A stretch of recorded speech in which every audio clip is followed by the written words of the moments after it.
Hello and welcome to all our fellow residents and friends from RTB. This is actually the first time we are doing something like this, so stay on. This is going to go for about 10 odd minutes. I have with me our current managing committee. We have the president, the secretary, the treasurer, the head of our procurement committee. They're going to introduce themselves as we go forward. We're going to try and keep this very, very short. But the first question is, why are we doing this?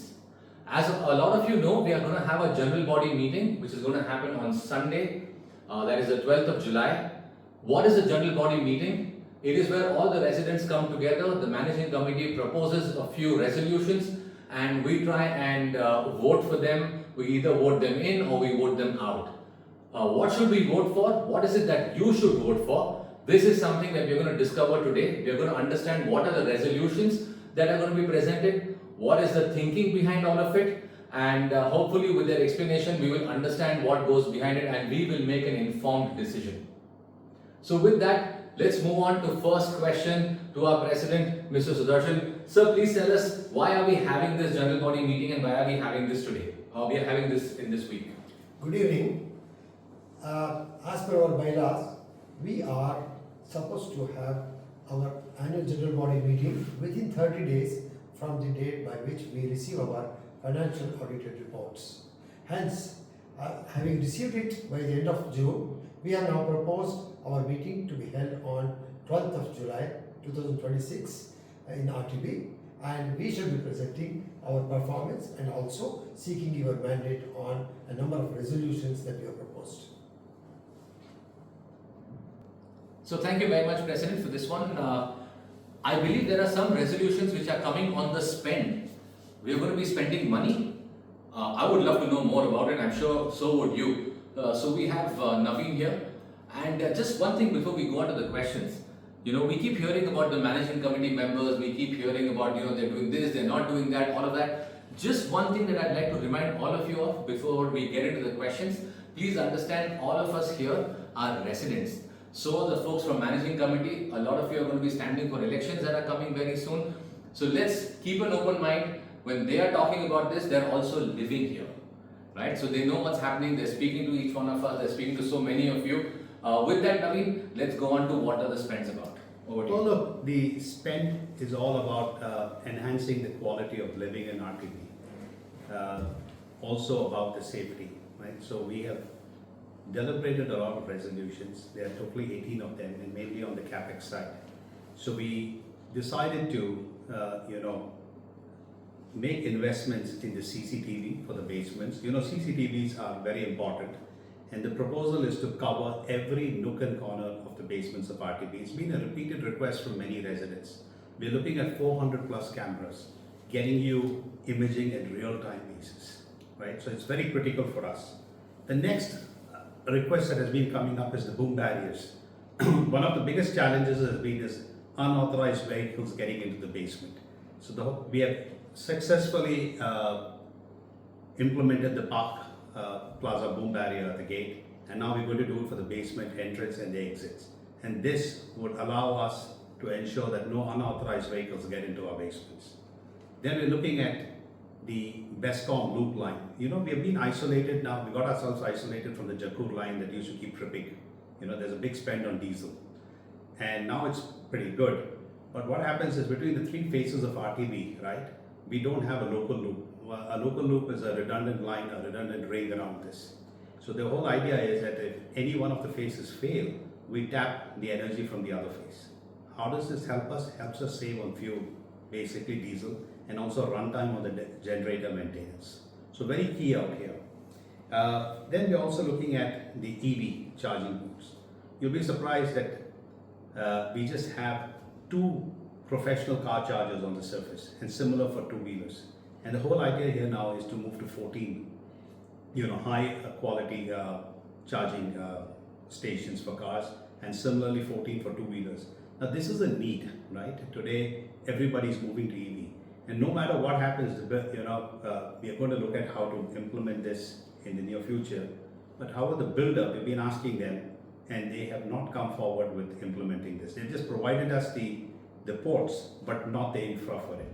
We will continue to pursue this with the builder, but the need of the hour is to get this implemented now. We can't let EV chargers wait for, those who want to use EV chargers forever. And then finally, we want to come down is to having an admin, a super admin in our MC office. A lot of people say, why do you need an admin? You have a property manager, right? Why can't he manage it? Well, this admin is going to work within our office, right? Why? All of us are professionals here, right? We all have our own lives, we have our own jobs, and we take our time out for the community. We need somebody to run the administration on our behalf. There's a lot of licensing work to do with law enforcement, the government agencies. It takes a whole day out. As professionals, it's not possible, right, for all of us to be going down there. And we need somebody accountable, right, for the property manager to be, what do I say, supervised and, look at the day-to-day working. We are always available. We'll give our time into this, but a new super admin will really help get better efficiency for RTB. Hey, thank you, Naveen, for all those details. Now I'm just going to quickly talk about the STP.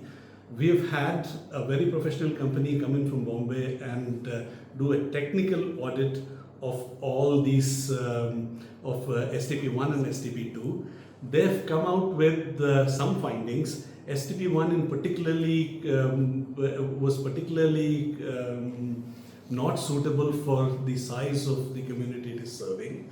To give you a small example, they estimated that it should have been 762 KLD, whereas the builders provided only 710. And we have observed over a period of time that it is operating at 95% capacity, leaving no room for peaks. So there are things that we can do and there are things that we cannot do. The builder has provided a screw press and an ultra filter. Now to take the recommendations forward, we want to start putting in an increased number of filters, adjust the blowers, have the ability to tune the motors when we require, etc. For which we're asking for a certain sum of money both for STP1 and STP2 in phase 2, which doesn't have a screw press, which otherwise is working satisfactorily, but it's costing us a lot of money in terms of tankers. So for what we get, we will probably get a much better quality of water and less risk to a runaway STP. Thank you for that. And Manish, for the financial implications and the net cost to the residents, please can you have some comments? I'll sit like this. All this big spend, what Arif and Naveen explained, would cost how much? For a 1900 square feet flat, 7,200 one-time charge, that's it. Not a recurring charge, it's a one-time fee which we want to spend in, and of course take all legal and administrative measures to talk to builder and if possible recover it. In addition, refer to the resolutions. We have few more resolutions to you on the financial side for you to review debris removal charges, for you to review move-in move-out charges, as well as multi-purpose hall charges. We look forward. Thank you. Thanks to my team. They have been able to articulate the very purpose of bringing the resolutions to the AGM to explain why it is necessary for our RTBNs to look into that and give the mandate. And I would also like to tell you that there are a couple of policies also that we would like to take your opinions as a resolution and pause them so that we can implement these on the long run. And having said this, to democratize all these resolutions, the spends, the investments, while we continue to insist on our builders to ensure that they pay for all this. However, considering the urgency, we are now asking your mandate to provide us this opportunity to provide all this infrastructure to you and ensure that we have a much better lifestyle in RTB. And I would like all of you to come to the AGM and please vote the resolutions so that your mandate matters to us, and based on the mandate we should be able to take things forward. All right, here I am back again. Thank you so much, President. It was really good to listen to all of you. It was really nice that all the members of managing committee were here. The four of you have come down. You've taken the time to explain all of this.